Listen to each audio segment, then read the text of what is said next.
a Rafael Barón y tenemos a Lourdes López. Rafael Barón es presidente del Instituto Alavés de Arqueología y Lourdes López es fundadora de Lure Arqueología. Muchísimas gracias a los dos por estar en esta mesa. Os tengo que confesar que es la mesa maldita y la pobre Lourdes lo ha sufrido conmigo. Madre mía, lo que hemos pasado para montar la mesa al final, ¿eh? O sea, ha sido una locura. Llevamos detrás de ello ya 3 semanas. Así que muchas gracias por el esfuerzo de estar con nosotros. Muchas gracias, Rafael, también por estar aquí con nosotros. Vamos a hablar de expolio arqueológico, vamos a hablar de conciencia de patrimonio, vamos a hablar del trabajo de la arqueología, de medios de comunicación y lo primero de todo, vosotros como arqueólogos, Lourdes me contó una anécdota, Rafael, de un político, un dirigente, no sé si te suena, que en su casa conserva una pieza muy potente y no se ha hecho nada. Rafael, ¿sabes de lo que te hablo o no? Porque a lo mejor... Sí, sé de lo que me hablas, sí. Entonces, para empezar con esta, no sé si, terrible anécdota, si nos puedes hablar acerca de ella también para que todos tengamos conciencia de lo que pasa con el patrimonio, que está aquí en casa. Bueno, la verdad es que es un poco más complejo de lo que has comentado y esto pasó hace ya unos 40 años y ahora ha vuelto a ponerse de actualidad aquí en Álava. Nosotros tenemos en el territorio un yacimiento que se llama Suestatio, que está en la localidad de Arcaya, uno de los pueblecitos que conforman el municipio de Vitoria, que a finales de los años 70 renovó su red de saneamiento y de aguas. Y entonces se localizó una cabeza de un dios Baco, una cabecita de una escultura no muy grande, pero sí muy significativa, que pasó a manos del director de la obra. Del director de la obra, que era un funcionario de la Diputación. Entonces era un funcionario de la Diputación Foral de Álava, que además ocupó cargos políticos, ocupó cargos políticos en la Diputación Foral. Con el paso del tiempo él se quedó con la pieza y ahora mismo, pues después de una investigación periodística bastante seria y sesuda, nos hemos enterado de que la pieza sigue desaparecida y ahora mismo no sabemos quién la tiene. Ha intervenido la Policía Autonómica Vasca, la Ertzaintza, y el asunto está ahora mismo en investigación y bajo secreto de sumario. Con lo cual no os puedo contar mucho más de lo que ha aparecido en prensa. Pero es un ejemplo de cómo en los años 70, o antes de la entrada en vigor de las leyes de patrimonio cultural, la del 85 en España y a partir del 85 en las distintas comunidades autónomas, pues se trataba el patrimonio como algo personal, propio, que no pertenecía a la ciudadanía ni a la sociedad, sino que pertenecía a quien se lo encontraba. Y lamentablemente, 40 y tantos años después, seguimos a veces en la misma situación. Claro, es justo este punto. ¿Por qué se expolia? Fíjate qué pregunta. ¿Por qué se expolia?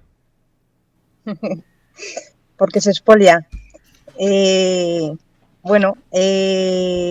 Sobre esto, nosotros en la mayor parte de conocimiento que tenemos de gente que se ha dedicado al expolio, o que se les ha pillado expoliando, o que hacen proselitismo de ello a través de YouTube, ¿no? Que también esto ahora está muy de moda, ¿no? Pues hay varios razonamientos. La mayor parte de las personas sobre las que se han abierto expedientes de sanción para el expolio, suelen ser gente que lo hace por un interés personal, por decirlo de alguna forma, por un afán de descubrimiento del tesoro, por un afán de aventura en ese sentido y de investigar pues por su cuenta y de una manera poco científica sobre el pasado, ¿no? O sea, sobre todo es por eso, por un interés como personal del descubrimiento del tesoro. Luego también hay expoliadores que están relacionados con actividades de interés económico, o sea, recuperar las piezas para luego venderlas. Pero bueno, la mayor parte porcentualmente, la mayor parte de los expoliadores que hacen actividades con detectores de metales y eso suele ser más un afán personal de eso, de interés por buscar la pieza, por buscar el tesoro, por buscar un resto del pasado. Pero completando un poco lo que dice Lourdes, no hay que desdeñar el aspecto económico del tema, porque el tráfico ilícito de bienes culturales, entre los que se encuentran los bienes expoliados arqueológicamente, es el tercer tráfico ilegal después del tráfico de drogas y de armas. Entonces, estas personas que se dedican con su detector de metales a lo que dice Lourdes por un equivocado afán de investigación, también hay que tener en cuenta que algunos de ellos pertenecen a redes delincuenciales organizadas. Ha salido ahora una noticia, una información de una operación Pandora 6, que ha sido, digamos, pilotada por la Guardia Civil, es una operación internacional. Claro, uno se queda con los pelos de punta al ver esto. La cantidad de obras, de todo que se ha encontrado, de obras de arte, de piezas arqueológicas, y lo que decíais, el dineral que mueve esto, el mercado negro que hay detrás. Y además, fíjate que tenemos unas leyes más potentes, bueno, ahora iremos también un poquito sobre ello, pero aún así sigue pasando, o sea, esto parece que no tiene coto. Yo estoy muy preocupado, vosotros más, claro, sois arqueólogos, pero madre mía. Sí, la verdad es que es una cosa tremenda, porque sobre todo lo que subyace con estas grandes operaciones de descubrimiento de patrimonio arqueológico o cultural robado es que se aprovechan de las circunstancias personales de las personas que hay detrás, sobre todo de gentes que viven en extrema pobreza, que no valoran tanto el patrimonio como lo valoramos los demás, a los que se les roba las piezas, se les paga un precio ridículo.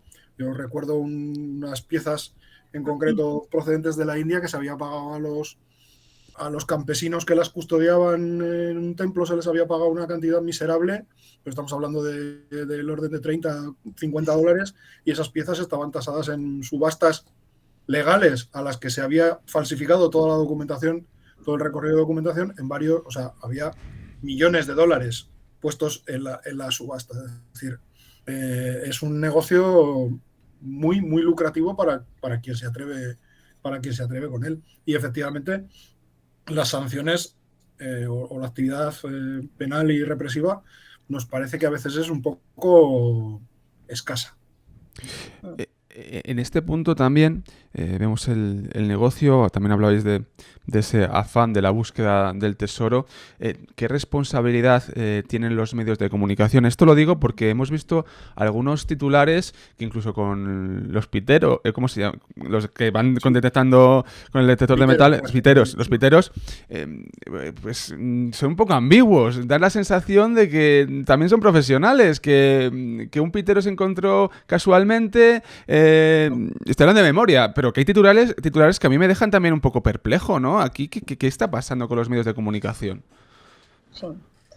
Sí, hombre, también por un lado, en los últimos años, eso también, además del tema de YouTube, redes sociales y tal, propios canales que se supone que son de difusión científica, ¿no? De difusión por cable, como puede ser Discovery Channel y otros canales, se han llegado a lanzar programas de televisión con mucha aceptación por parte del público, en el que los piteros, ¿no?, que llamamos, en el que los aficionados al detector de metales en yacimientos arqueológicos se plantean como algo normal, como casi un ejemplo a seguir, como grandes investigadores del pasado o algo así, y dan una imagen completamente deformada de la realidad y confunden muchísimo a la gente. O sea, a lo mejor las legislaciones en materia de la utilización de detector de metales o de estas intervenciones de aficionados a la arqueología en otros países están menos reguladas o tienen diferente regulación, pero por ejemplo en el caso de España pues son actos completamente ilegales, ¿no? Y bueno, pues se plantean a través de los medios como algo legal, algo normal y algo común, ¿no? Esto luego se transmite a la sociedad.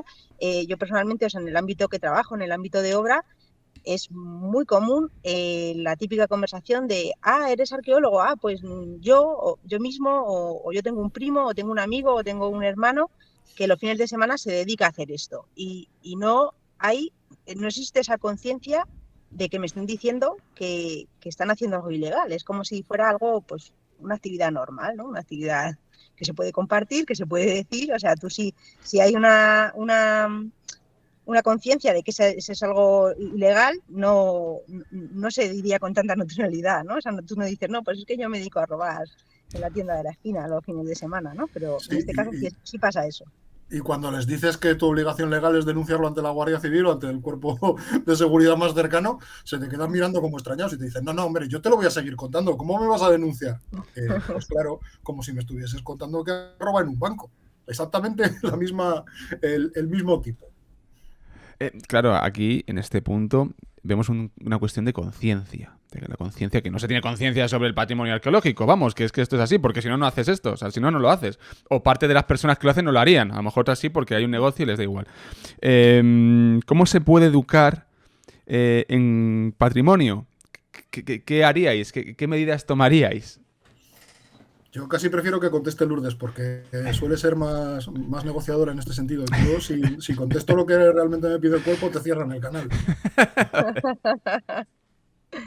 Hombre, yo creo que en arqueología es muy importante y el caso de los detectores de metales, no solo por las piezas que se expolian, ¿no? Los objetos que se expolian, para nosotros es un problema enorme el tema del expolio, porque en el acto de expoliar, en el acto de hacer un agujero en el suelo y llevarse la pieza, lo que se está haciendo es alterar, dañar y en algunos casos destruir de forma irreversible lo que para nosotros es lo importante de la arqueología, que es el contexto en el que están esos objetos arqueológicos. O sea, están normalmente asociados a un entorno de habitación que nos da mucha información sobre cómo se vivía en el pasado o nos dan otras informaciones, ¿no? Por ejemplo, también en el caso de los detectoristas guerra civilistas, de la guerra civil, que también hay muchísimos y que tampoco perciben como algo ilegal muchas veces su actividad, muchas veces con el detector de metales lo que están haciendo es dañar enterramientos humanos del frente de guerra o fosas comunes, y lo que están haciendo es dañar restos antropológicos que nos darían una información valiosísima eh, para conocer los hechos que llevaron a que se haya una persona enterrada, por ejemplo, en una cuneta o en medio del campo, ¿no? Y bueno, pues eso, o sea, concienciación sobre la importancia del contexto. Está claro que concienciar sobre la importancia de la arqueología es muy difícil porque hay mucho ruido por muchos lados y hay mucho...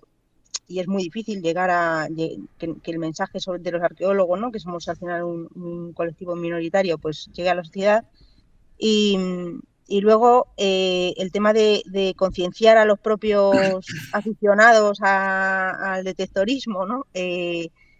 Decir bueno, pues en los últimos años hay algunas asociaciones de detectoristas que sí condenan este tipo de actividades y que intentan regularla y que se han puesto un poco también al servicio sus actividades de investigaciones arqueológicas regladas, ¿no? O sea, que optan por trabajar con equipos de investigación de arqueólogos. Yo he tenido alguna experiencia con este tipo de asociaciones de detectoristas y, decir que, bueno, pues a través de acercarles lo que es en realidad la arqueología y a través de acercarles esta actividad que realizamos de forma cotidiana y en la que es básico eso, ese contexto, el que no se puede dañar, el que hacer un agujero en el suelo supone un daño irreparable a nuestro trabajo, pues se produce también un avance en la educación y la concienciación y muchos de estos detectoristas que a lo mejor en su momento han realizado alguna actividad sobre algún yacimiento, pues se pueden llegar a convertir incluso pues en los máximos defensores de la arqueología y el patrimonio, ¿no? Y hay algunos casos, bueno, pues eso. No sé qué pensará Rafa sobre esto. Soy menos optimista que tú, pero desde luego prefiero oírte expresar esto así y pensar que puedas tener razón. Empatizar con lo que dices me parece muy importante. Sí conocemos casos de gente que utiliza el detector de metales para colaborar con proyectos de investigación de manera reglada, efectivamente, y esa colaboración, la colaboración con los arqueólogos y con las arqueólogas se hace desde múltiples puntos de vista y desde múltiples disciplinas. El detectorismo puede ser una de ellas. Y sin embargo, tienes otra parte que quizás parece más numerosa porque quizás son como más gritones, que no valoran para nada la actitud de los arqueodemagogos, como nos han llamado últimamente, que desprecian sencillamente nuestro trabajo porque parece que eres arqueólogo y eso supone que eres un misionero, pero resulta que los misioneros también comen y también necesitan vestirse y pagar las facturas de la luz del convento, y que trabajemos en lo que nos hemos formado, en lo que somos altamente especialistas, y que cobremos por nuestro trabajo, pues parece que molesta a gente que se ha gastado un dinerito en comprarse un detector de metales y una piqueta, ha salido al campo y ha hecho un descubrimiento fantástico que no se lo admiten en ningún, que no solo no se lo admiten en ningún museo, porque descubrir una pieza que no presenta características expositivas no la van a exponer y eso les causa muchísimo disgusto porque han hecho un descubrimiento grandioso y sin embargo pues somos los demás los que lo estamos haciendo todo mal. Y es súper curioso. No sé, es comparar un poco a un médico con un chamán. Es una cosa tremenda. Para que los oyentes lo tengan claro, ¿cuál es el día a día, la labor de los arqueólogos, arqueólogas? ¿Cómo trabajáis? En una síntesis, para que también digan la profesionalización, la ciencia, ¿cómo se trabaja un yacimiento? Bueno, primero, para llegar a ser arqueólogo en España hay que tener una titulación superior en arqueología o en disciplinas afines. Y luego seguir formándose de manera continuada. Es decir, desde que terminas la carrera hasta que llevas años y años y años trabajando, no paras de leer artículos, de ver otras actuaciones arqueológicas, de comparar tus resultados con otros resultados. Y en el caso, yo me voy a referir a la universidad y le dejo los profesionales a Lourdes. En el caso de la universidad se trabaja a partir de proyectos de investigación, que suelen ser estos que vemos en la tele los veranos, con los que se mezcla investigación arqueológica con la formación de las nuevas generaciones que están estudiando arqueología, que son cada vez, creo, que menos personas, porque la salida arqueológica profesional es muy compleja ahora mismo. Y entonces son esos estudiantes en verano y esos profesores y profesoras en verano a los que vemos en grandes proyectos de investigación o en proyectos más pequeños que lo que tienen por fin es eso, es formar a sus alumnos y alumnas y obtener unos resultados científicos que se van en publicaciones científicas, que van a congresos y que en algunos casos producen también yacimientos que son visitables y relatos históricos que podemos transmitir a la sociedad de una manera comprensible, ¿no? Que todo el trabajo arqueológico, esas palabras que usamos nosotros, que si unidad estratigráfica, que si deposicional y no sé cuántas palabrotas más que usamos, sean perfectamente comprensibles para la sociedad. Y ahora le paso el testigo a Lourdes, que la veo en el coche y supongo que estará en medio de la nada trabajando como una loca. Estoy en un seguimiento arqueológico de una línea eléctrica en Burgos. Wow. O sea que, bueno, pues nada, sobre yo creo que la clave de nuestro trabajo en relación a este tema que estamos hablando, para mí lo más importante es que los arqueólogos hemos desarrollado una técnica y seguimos un sistema de documentación del registro arqueológico, que es el sistema estratigráfico, ¿no? Entonces, cada elemento no tiene su importancia en sí mismo, sino eso tiene importancia por el emplazamiento en el que se sitúa, tanto a nivel espacial dentro de un mismo contexto, bueno, puede ser un contexto habitacional, un contexto tal, tanto en su lugar como en su posición dentro de una estratigrafía temporal. ¿no? Entonces, yo qué sé, un yacimiento arqueológico puede tener múltiples capas. Entonces nosotros lo que vamos es excavando capa a capa, sin mezclar una capa con la otra, y cada capa nos está hablando de una realidad que pasaba en un momento determinado, ¿no? Esto puede ir desde época moderna contemporánea, yo qué sé, por ejemplo, hasta la edad del bronce. Entonces, este es un sistema científico que es básico para que podamos asociar un elemento a un contexto y le podamos dar un uso en ese contexto y le podemos dar una explicación, ¿no? Y bueno, pues eso es un poco el sistema que utilizan los arqueólogos, y que realizadas las cosas de otra manera, lo que hacen es que se pierde información histórica valiosísima, vamos. En cuanto a la profesión, creo un artículo tuyo, Rafael, bueno, una entrevista que te hicieron, no sé si en el correo, hablabas sobre el problema que no hay arqueólogos o no hay arqueólogas, no hay profesionales. Corrígeme si me equivoco. En este punto, ¿cuál es el problema dentro de la profesionalización de la arqueología? ¿Hay opciones laborales para poder vivir, como decíais, ¿no? Y pagar las facturas? Oye, que esto es un trabajo y hay que pagar facturas.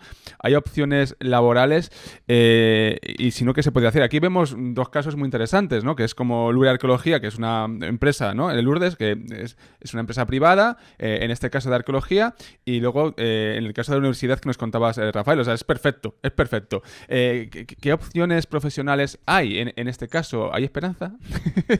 Bueno, en otros países funciona bastante mejor.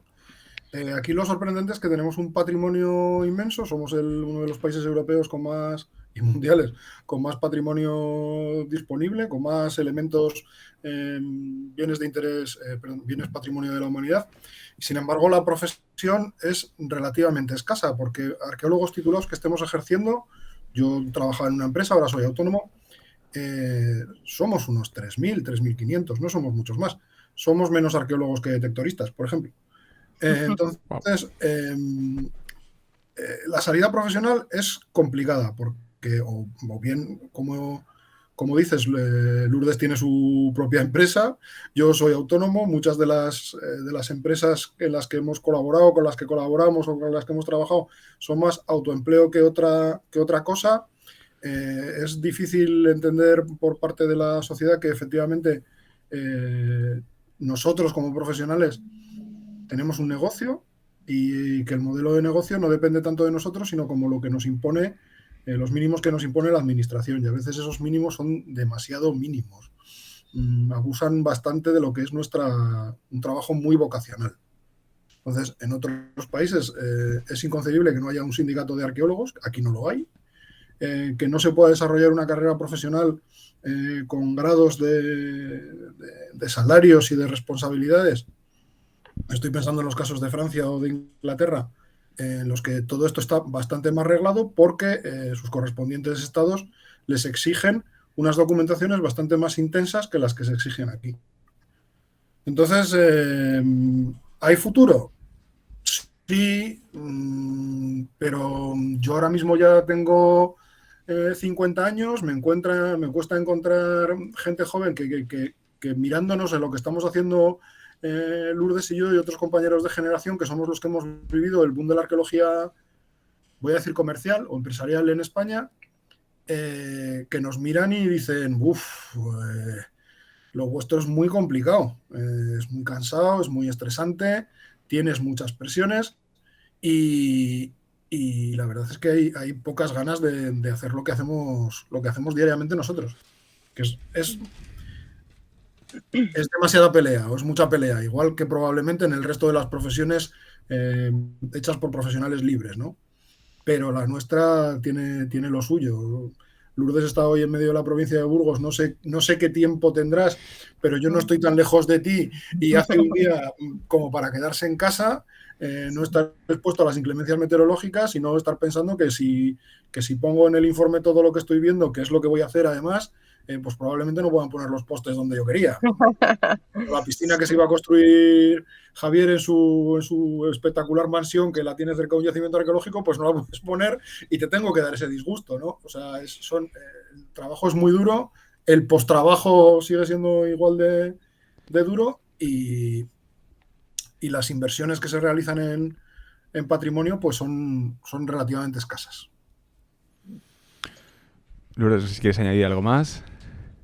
Sí, nada, estoy completamente de acuerdo con Rafa, vamos, que realizamos un trabajo, que el trabajo tiene tiene muchas dificultades, que tiene unos grados de responsabilidad, de estrés en muchos casos, de negociación en conflictos casi tremendos, y al mismo tiempo es un trabajo muy especializado, muy técnico, que como también ha dicho Rafa al principio, requiere la formación continua, ¿no? A lo largo de toda la carrera. Y, bueno, y ese trabajo que es complicado, que tiene dosis de estrés, que al mismo tiempo requiere una cualificación muy, muy alta, pues tiene la contrapartida de que eso no se ve reflejado desde luego en las condiciones laborales. O sea, tenemos unas condiciones laborales en general bastante precarias, el trabajo suele ser, muchas veces está basado en la temporalidad, somos muy dependientes ahora mismo como profesión de la construcción, y la construcción ya sabemos todos cómo funciona, ¿no? En España muy, muy expuesto a las crisis económicas, a los vaivenes de los ciclos económicos, y bueno, pues eso hace que sea realmente complicado, y que encontramos muchas dificultades para desarrollar nuestro trabajo. Posibilidades de ganarse la vida con esto hay, pero tiene muchas dificultades también. Vamos a ir terminando las preguntas de los oyentes. Nos preguntaba Ángel Mujeres con Historia, si nosotros nos encontramos en la calle, bueno, en campo, encontrar fortuitamente algo que nos... Esto suena raro, ¿qué tenemos que hacer? ¿Qué es el paso que un ciudadano tiene que hacer? Pues mira, lo que marca el Código Civil desde finales del siglo XIX. Entregarlo a tu ayuntamiento, al ayuntamiento más cercano al que lo hayas encontrado, a la oficina de objetos perdidos. Si crees que es un bien arqueológico, lo suyo es dejarlo donde está, sacarle una foto con el móvil, cogerle un punto de geoposicionamiento con el móvil también, y si no eres capaz porque no te manejas con la tecnología, intentar reflejarlo y denunciarlo, denunciar esa aparición de ese objeto ante la autoridad más cercana que tengas. Tu ayuntamiento, una comisaría, un puesto de la Guardia Civil, lo que tengas más a mano. Es así de sencillo, pero es lo mismo que si te encuentras unas gafas en un autobús. Se las das al conductor o se las dejas en la oficina de objetos perdidos de la compañía de autobús. No tiene más, es exactamente la misma legislación. Nos preguntaba también Aroa que si podías explicar, Rafael, el tema de las subastas, que no sé si exactamente cómo es eso que se clasifican los papeles. Gracias. No entiendo muy bien la pregunta. El tema de las subastas es relativamente sencillo. Yo puedo ser propietario de bienes arqueológicos o de bienes de interés cultural porque los he comprado legalmente o porque los he recibido de una herencia de mis abuelos o de mis padres. Entonces, cuando hay una subasta de objetos de arte o de objetos arqueológicos, las hay totalmente legales, que tienen todos los papeles y que tú tienes un bien que pones a disposición de los posibles compradores o compradoras. Lo que yo comentaba antes es que las piezas que vienen a través del tráfico ilícito lo que necesitan es un procedimiento de blanqueo. Entonces necesitas que alguien se haya apropiado de la pieza de manera ilícita, se la entregue la venda o se la entregue a un marchante que prepare unos papeles falsos que den pátina de que ese bien es legal y que procede de un sitio legal y propio, y entonces se venden.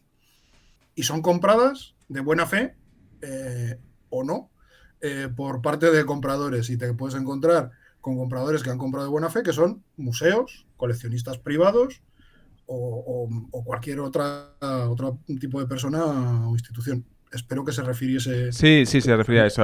Lo que estás haciendo es comprar un bien que ha sido expoliado.